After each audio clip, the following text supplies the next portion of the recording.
You don't want to overreact to one game, but a 21-point loss to the Utah Jazz exposed a few things with the New Orleans Pelicans. The good news, these are all easy fixes, and one of them is named Brandon Ingram. Let's break it down in today's episode of Locked On Pelicans. Let's go!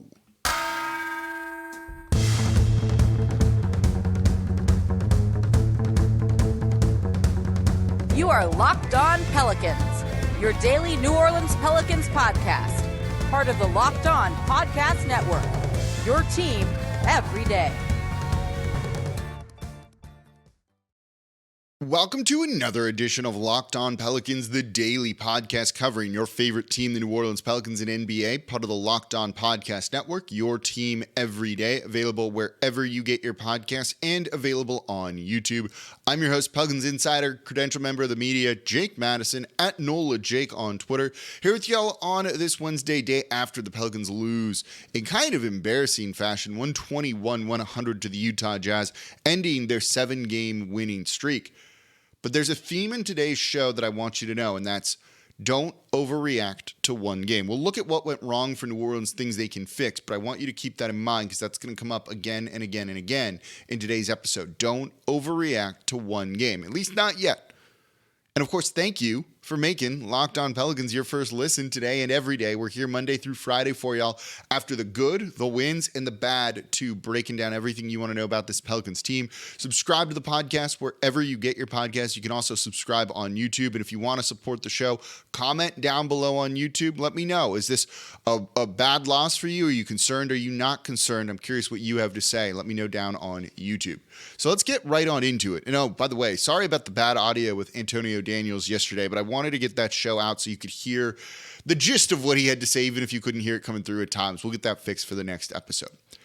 So this game swung at one point in the second quarter. You could see New Orleans came out and they weren't playing their best. They were having a rough shooting night.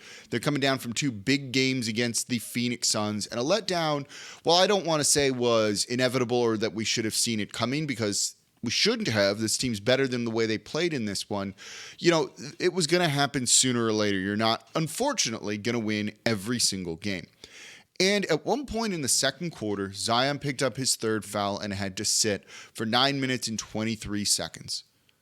And once that happened, the wheels came off for New Orleans. They scored 9 total points the rest of that period. The Utah Jazz scored 17. And the game was lost right there. New Orleans, while one of the deeper teams, if not the deepest team in the league, something that Antonio Daniels and I talked about yesterday, and I'll get a little bit more into it in the next segment, is these guys work well around Zion. They work well around the Pelicans' stars.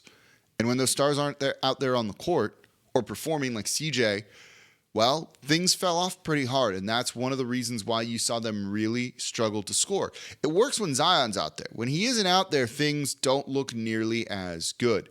And when he left the game, it just threw the Pelicans off, and they didn't really have an answer. They didn't really have a game plan for that. And why should they? They're not going to have a game plan, let's say, for when Zion's not in there or when Zion's in foul trouble, because he's supposed to be there. He's been in there. This is really the first time they've had to experience something like this in a while. And role players play better at home than they do on the road. And the wheels just kind of fell off, and this is a bad loss, and you chuck it away. But you're not going to see games where Trey Murphy goes 0 for 7. You're not going to see Valanciunas go 6 of 13 and only grab 1 defensive rebound. More on that in the third segment of today's show. You're not going to always see, though it's becoming more of a norm than we'd like, CJ go for 14 points on 6 of 17 shooting. This is just one of those games that happens in an 82-game regular season, and you don't think too much about it. You're not always going to shoot 4 of 27 from 3. That is, where did the number just go? 14.8%, 15%. Let's round up and be a little bit optimistic here. New Orleans this season has ranked 10th in three-point percentage, 36.8, 37%. What you saw in this game against the Utah Jazz is just such an anomaly that you don't really need to pay too much attention to it till you see 3, 4, 5 games of this almost in a row. And then kind of generate a little bit of concern, and we'll talk about it. This is just one of those games where the Utah Jazz came out, punched New Orleans in the face, and they didn't really have an answer. And that, happens sometimes. It's an 82-game season. It's tough to keep the same level of intensity and things like that throughout all of it. The Boston Celtics are probably, I think everyone kind of agrees, the best team in the NBA right now. They just surrendered a huge lead. I'm watching the end of this right now. There's about 4 minutes left to the Los Angeles Lakers. They were up big, and now they are down 10 when I just last looked at the score. It happens to even very good teams, sometimes against very bad teams. New Orleans, and again, don't overreact, right? 15 straight misses from three. That doesn't happen. That's not how it works. That's not the way New Orleans plays. They don't take a ton of threes. And that's going to lead into something in the next segment that's important, I think, to really look at. But games this bad, it will be okay. So don't overreact. We don't need to trade everyone here. And I don't really think Pelicans fans are doing that. I think they really understand that this is just kind of one of those things in a long season. You look at some of the other really rough performances from guys, and, Jose still injured with his ribs. He shot 1 of 6. You had Dyson Daniels not making the impact other than defensively that you'd really like to see from him. Najee was only able to get 6 points. Guys just couldn't get anything going. And it was just like, man, can't catch a break. And that happens. It felt like it was contagious. Once one guy started missing threes, well, then it took a while. Everyone else kind of caught the 3 misses. And I don't even know what I'm saying. They made their first 3. It was great, right? I even tweeted it out. It was Zion in kind of just a little 2-man game action, just trying to post up isolation, kicks it out to CJ. Once he draws that defender in, CJ makes a 3, and it's like, we're in store for a good CJ night.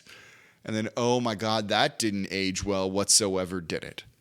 And while CJ hasn't been amazing this year, he hasn't been like truly atrocious outside of a few games. He started to get it going in that second game against the Phoenix Suns. And then this game, I don't know what was going on. He only took 2 threes in this, which seems a little off to me. So if New Orleans isn't going to have that 3-ball falling on the limited threes that they take, they need to try and make that up another way. That answer is very simple, and it's one name, and it's Brandon Ingram, who's out injured, and we got an update on his injury status. So let's give you that coming up here next in today's episode of Locked On Pelicans. Before we do that, though, today's episode of Locked On Pelicans is brought to you by Turo. Turo is the world's largest car-sharing marketplace. With Turo, you can book any car you want whenever you want from a community of local hosts. So browse a huge selection of vehicles for just about any occasion or budget across the US, UK, Canada, and Australia. Book a spacious SUV or minivan for a family road trip. Get a classic or a luxury car for a special event. I've seen people get DeLoreans on there, and I just really want to drive one, so I'm looking to do that. The second one is available near me. They also have affordable economy cars if you're on a budget and just need to get from A to B, or you can test drive that new electric vehicle you've had your eye on to see how it fits your everyday life. And many Turo hosts can even deliver the car right to you. Every trip is backed by liability insurance. Terms, conditions, and exclusions apply. Forget boring rental cars and find your dream car. Find the drive you want over at Turo.com, Turo.com. And thank you for making Locked On Pelicans your first listen today and every day. We're here Monday through Friday for y'all, breaking down everything you want to know about the team. We're not just here in the good times. We're here when games are rough, and we saw that against the Utah Jazz. Subscribe wherever you get your podcast. Tell a friend about the show. Get them clued into how fun this Pelicans team is. Subscribe on YouTube and leave a comment on YouTube as well. So we got an update from Brandon Ingram. Oh, by the way, make your second listen Locked On Sports today. There's so much stuff going on. World Cup semifinals, we're getting the final set. So make sure Locked On Sports today, from the games that matter the most to the biggest stories in sports, go beyond the scoreboard and behind the scenes with local experts and insights only Locked On can provide. Everything you need to know about the sports world in under 30 minutes. Available wherever you get your podcasts and on YouTube. So we were talking about the Pelicans' loss to the Utah Jazz, 121-100. They needed to generate more offense. It was as simple as that. Their offense has been very good this season. It's Zion-centric. When Zion's not playing, falls apart a little bit. Guys don't get the shots they want. They're forced to kind of step into roles that maybe they're not fully ready for. Their depth works because that depth works around Zion Williamson, which is what Antonio Daniels and I were talking about in the show the other day. So if that goes away, things fall apart. That also is falling apart right now because they don't have Brandon Ingram out there. Brandon Ingram, former All-Star, second best player or arguably best player on the team. He's been out. He's missed the past now 8 games with a big toe injury, and we got an update from him about him that was basically he had a setback, and I expected him to return against the Suns. Something went wrong. There was a setback somewhere in his rehab, and he wasn't able to give it a go. He's going to be reevaluated another week. So you're looking at maybe his return against the Bucks, maybe against the San Antonio Spurs, more likely late next week. It's not ideal, but I don't think, and this is why I said the theme of today's episode is don't overreact, that you'll see very many games like this. Zion is not a guy that gets in constant foul trouble. The Pelicans defense, which we'll get to more in the next segment, usually is pretty reliable and doesn't kind of put him in bad situations. And the refs were a little weird in this one at times. There's only so much you can do. And in an 82-game season, while every game does matter, you're still allowed to lose a couple and it'll be okay. But Brandon Ingram coming back fixes a lot of what you saw in this game. It alleviates a lot of the concerns, and it's another reason why don't overreact. Zion's out with foul trouble. It's useful to have a guy in Brandon Ingram that you can go to. The Pelicans did win a game earlier in the season against the Chicago Bulls where they only made 3 total threes. And because BI went off in the fourth quarter getting to the line scoring. So if you have that guy, it really alleviates your need to rely on the three-point shot as much as possible. Should New Orleans have shot more threes in this one? Probably more so, at least CJ. But if they weren't making them, you need to be able to score in other ways. And they just didn't have that because, well, their second best player wasn't there. Sometimes the analysis that I do here is pretty simple. And this is one of those situations. With Zion off the court, it could have been BI-centric. They've won games like that. They were good last year with it being BI-centric. He can handle the ball, he can distribute, he can create for others too, though he should be working more off ball when he's back on the court with Zion. You like to know that you have him there, and they didn't in this one. So the reason they lost this game is, at times, because they didn't have their second best player. And a lot of teams lose to decent to good teams, which the Utah Jazz are. I don't quite know where they fall right now, but they're not bad. And they have talented players there, and so when you see those guys out there playing, doing things, well, that's going to kind of work in their favor when the Pelicans don't have Brandon Ingram out there. We hope he can come back sooner. Should the Pelicans get in trouble like this again and you can't rely on BI because he's out injured or Zion, you need to find a way to get CJ McCollum going. And you almost need to then start to run him and have him create for others. He had a couple of nice assists in this one, I thought, and does do a good job of. No, he didn't have an assist. He had a couple hockey assists there. That's where they need to really use him, right? They didn't use him enough kind of in that point guard sense. He needs that ball in his hand to create for others at times. When his shot isn't falling, that is something that they have been doing well. He at least gets his assist numbers and is creating good looks for others. Here, you see him trying to force things a little bit too much, hence why he has no assists, which really thought he did. And you saw it a couple of times, 2 threes from him, and a lot of time he just didn't take a three-point shot to dribble into a long mid-range, which is a good look for him for the most part, but at a certain point, just shoot the three because you could see the Jazz were really focusing on Zion down low, walling him off, and not letting him even get to the rim. And a well-coached team with a lot of length there that they use to their advantage. We'll talk about that in the next segment when it comes to the rebounding. Limited Zion at times. Zion still got 26 points on 16 shots. That's really good numbers. But it wasn't as effective of an offense as they could be, and they needed to space the court better. And you could see the Jazz weren't scared of any shooters for New Orleans. CJ's got to take threes and hopefully make them. Shooters got to shoot. You got to shoot out of a slump. Same for Trey Murphy. You want him taking threes even when he goes 0 for 4 on a night. Keep taking more. Struggled defensively. Tried to go for a huge dunk in the beginning. That dude wants to be in the dunk contest, and if he gets in, probably would be a lot of fun. But maybe he needs to stop pressing a little bit too much and just kind of take the easy offense that can come to him from these other guys. CJ's got to do a better job of creating for others in those situations too, I think.